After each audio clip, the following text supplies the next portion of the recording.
নমস্কার বন্ধুরা, আজকে আমি বাহু মাছের ঝালের রেসিপি নিয়ে এসেছি। আমি গ্যাস জ্বালিয়ে কড়াই বসিয়ে তেল গরম করলাম। সেখানে আমি একটু জিরে ফোড়ন দিলাম,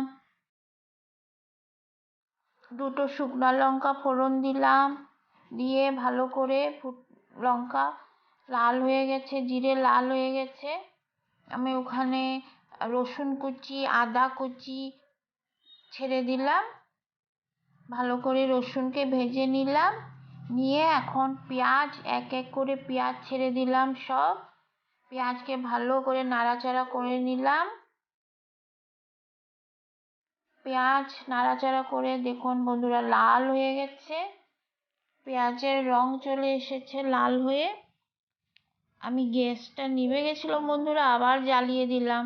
জ্বালিয়ে আর একটু নাড়াচাড়া করে আমি টমেটো দিয়ে দিলাম, দুটো টমেটো কেটে দিয়ে দিলাম।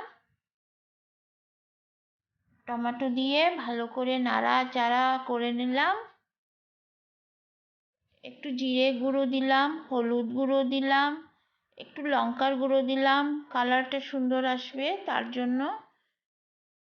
একটু জল দিয়ে দিলাম, নাহলে মশলা জ্বলে যাবে, তা বলে জল দিয়ে একটু ভালো করে নাড়াচাড়া করে নিলাম। ভালো করে নাড়াচাড়া করে ভেজে ভেজে নিলাম মশলাটা। একটু নুন দিলাম,